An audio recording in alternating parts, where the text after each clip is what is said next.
Hello Sword Fam, welcome back to my YouTube channel. I'm Brittany. Today I'm going to be talking about the new Gabriel 2.0 5-finger gloves. I have been on the hunt for gloves that fit my tiny little hands forever. I was very fortunate in finding the HF Black Night gloves that had come in sizes that were small enough to accommodate my hand. And while I really love them, I was actually given the opportunity to try out a custom size of these 5-finger gloves.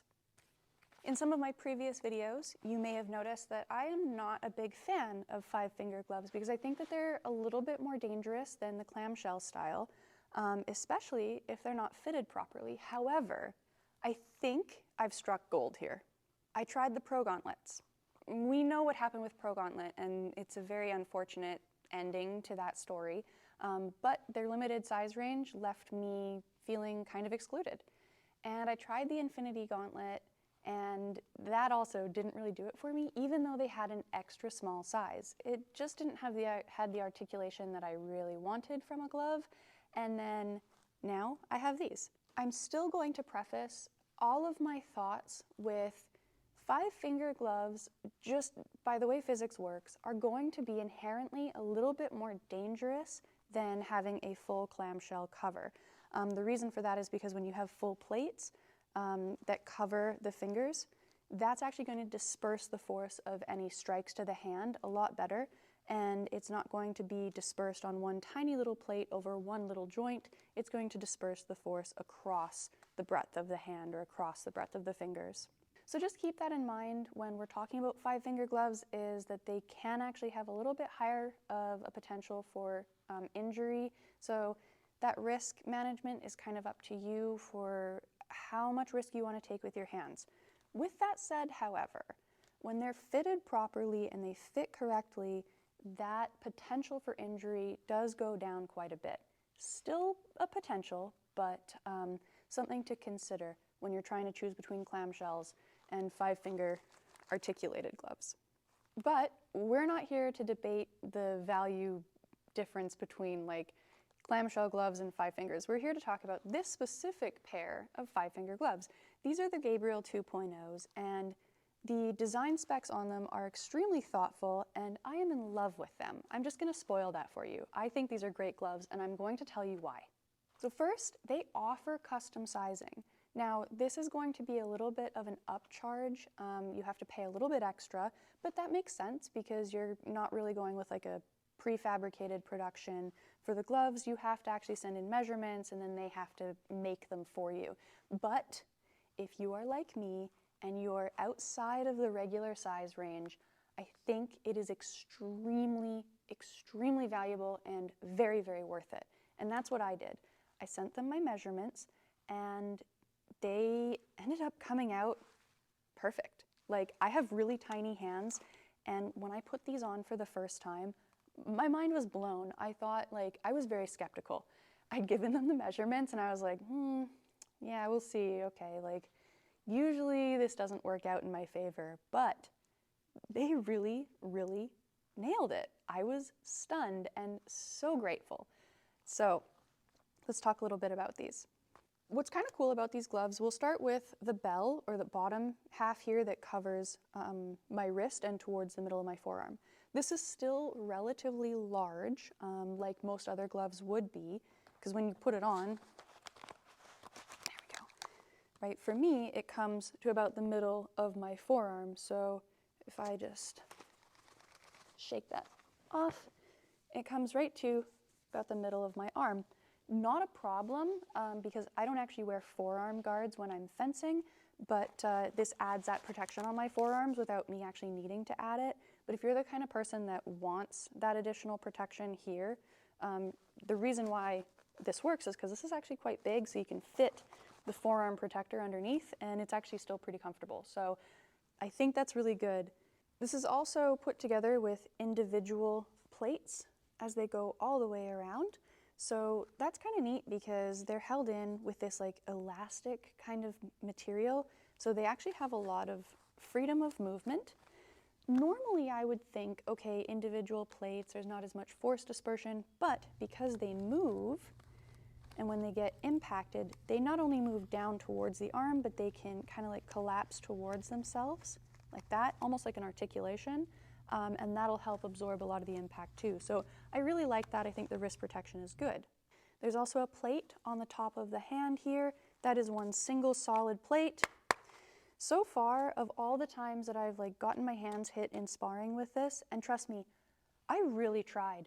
Like, I really set myself up in sparring, intentionally trying to get my hands smashed, because I was very skeptical about these gloves. And not that I was like, I want to break my hand, because I've broken my hand twice before. So I didn't want to break my hand, but I really did want to put these to the test in earnest. And that top plate was very solid. I think they took a few notes from the Pro Gauntlet design. Obviously you have this little fabric kind of like cover, and that's going to prevent thrusts from getting in underneath, like right at the top of the hand, because there is a gap there. So they've blocked that out with pierce resistant fabric, and mine has been hit there a few times. I have yet to notice. A thoughtful detail in the production of these gloves is at the wrist, where the bell and that top plate meet. Normally in other gloves, this gap is very vulnerable. It's usually just the under glove or maybe a piece of leather, but there's actually a plate in between. I don't know if you can hear that, but there is another plastic plate that covers my wrist, and it is pretty sizable. I'd say it's about an inch, maybe a little bit more than an inch wide underneath there. So there's a lot of overlap, which is awesome, because getting hit right in that gap absolutely sucks. And one of the biggest downfalls that I had found with 5-finger gloves, and actually just most gloves in general, were the gaps between the plates ended up being really sensitive areas to get hit. And this design has closed out all of the normal gaps. So in other gloves, you'll see a gap between like the webbing of the hand. That's been closed out again with a hard plate. Let's talk about the thumb design, because this is usually most people's complaint when it comes to gloves, is like the design of the thumb is bulky and it's kind of cumbersome, it's very limited in its mobility, but this design is awesome. So the cap, the finger cap on the thumb actually comes down over the fingertip, and that gives me a lot of thumb protection, which is awesome, and it's shaped like a thumb instead of just like a big blob of material. So it's actually pretty low profile, and the thumb actually has its own joints too, so it's articulated.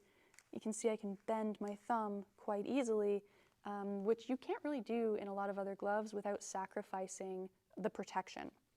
But this is not the case.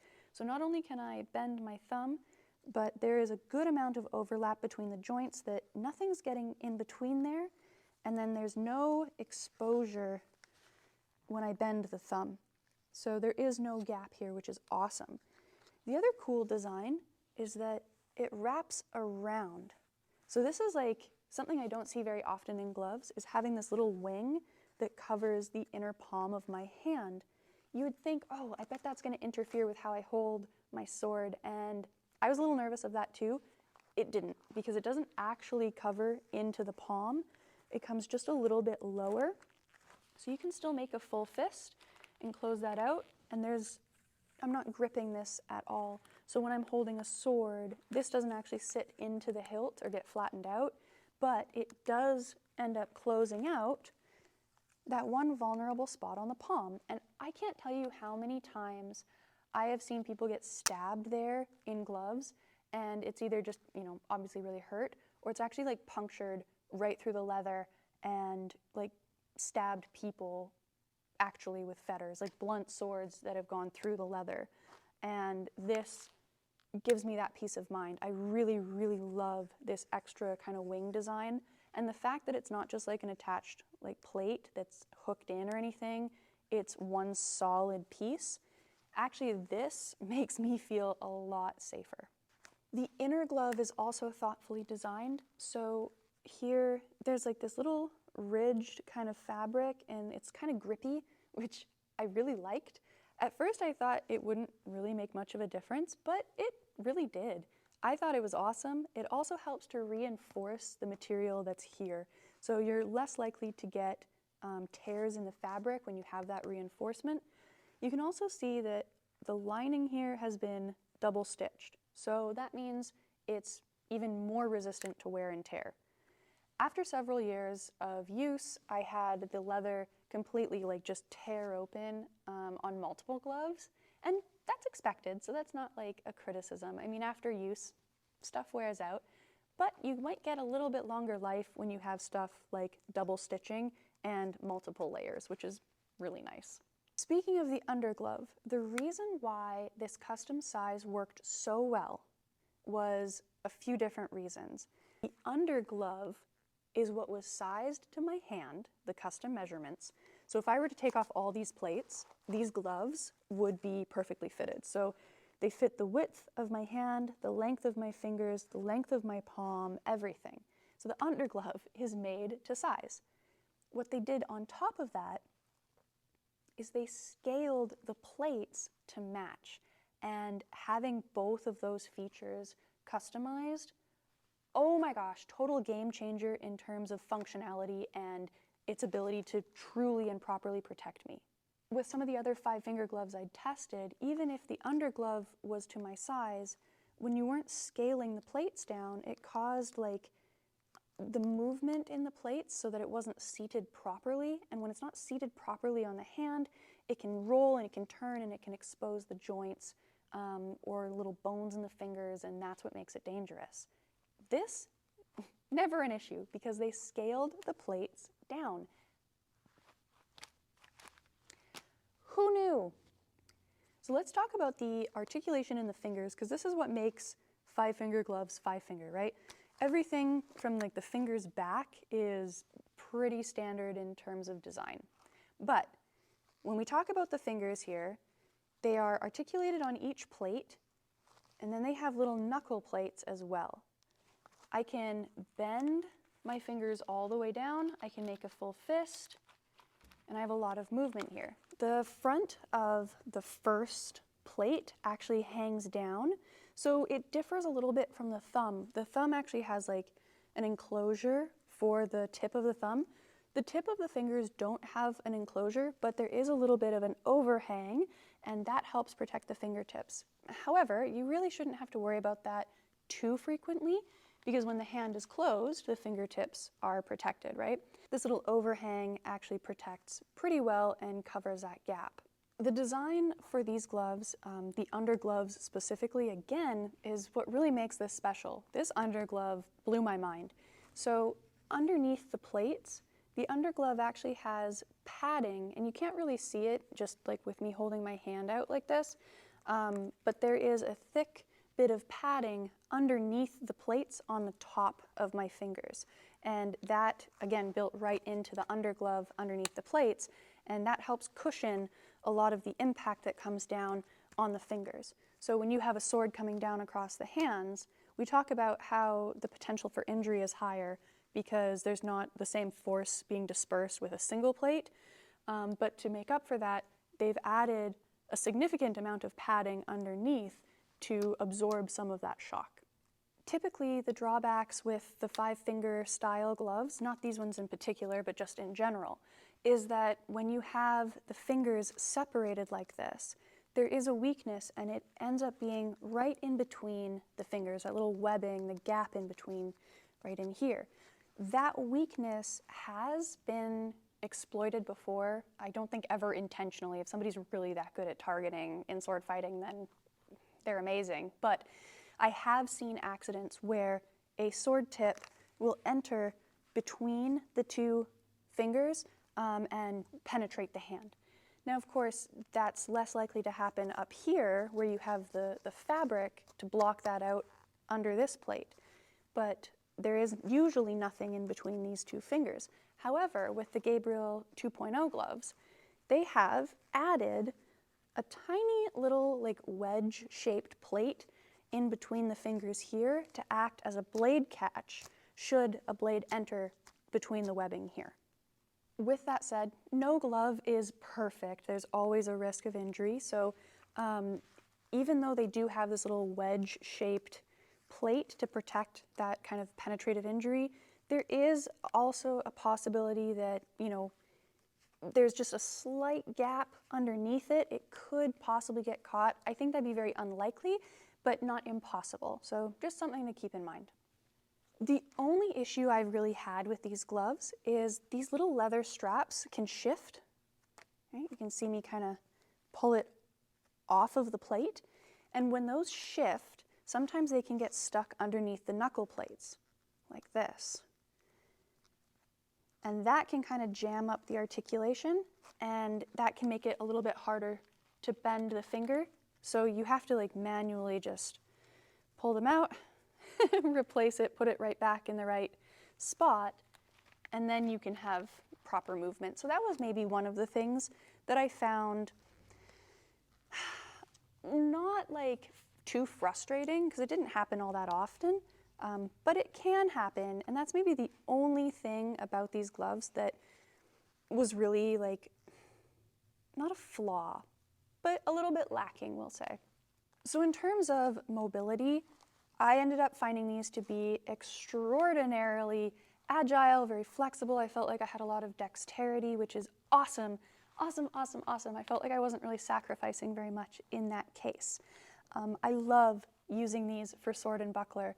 I really like doing sword and buckler. I'd say that's probably my favorite thing to do. And having gloves like as a pair that I can use in the buckler and on the sword is awesome. I used to have to wear a heavy glove like a Spez Heavy on my sword hand, and then like a softer lacrosse glove or something that would actually fit in the buckler in the other hand. And it's not a problem with these. But this also opens up my ability to do things like saber, for example. So now I can have a heavy glove that I can fit into the grip on a saber, for example, and still have a lot of dexterity. I've had a lot of people ask me if these are suitable for steel longsword. I'm going to be very careful how I say this because I don't want to mislead anybody. I personally have used these gloves for several hours of steel longsword fighting against all sorts of folks, and I have not yet had any serious injuries. However, I think that 5-finger gloves of any kind are more dangerous with longsword than any other weapon. So officially, I think you would be better off using a clamshell style glove with steel longsword, but you do as you please. Just be aware of the risks involved. 5-finger gloves just inherently have a few more risks, but if you're going to get 5-finger gloves, I think these are the best to take a risk with for longsword. For everything else, lighter weapons that don't have as much force, these are awesome. Whether it's with steel, synthetic, it doesn't matter. These are fantastic. I took some pretty solid hits to the hands, and I felt it in the sense that I knew I was getting hit, but I didn't feel it in the sense of being in a lot of pain. I've had maybe one very minor bruise, which was to the side of the hand, or the side of my index finger. It was minimal, and it didn't really last more than a day or two. So I think that they ended up offering the right amount of protection with the highest amount of dexterity. I love these. I think they're awesome. And as far as 5-finger gloves go, these are a game changer. These are awesome. So I hope this video was helpful and informative and gives you an idea of what you want in your fencing gloves, what kind of protection you want, and helping you make an informed decision for the best gloves for you. Thank you so much for watching, and thank you for your support.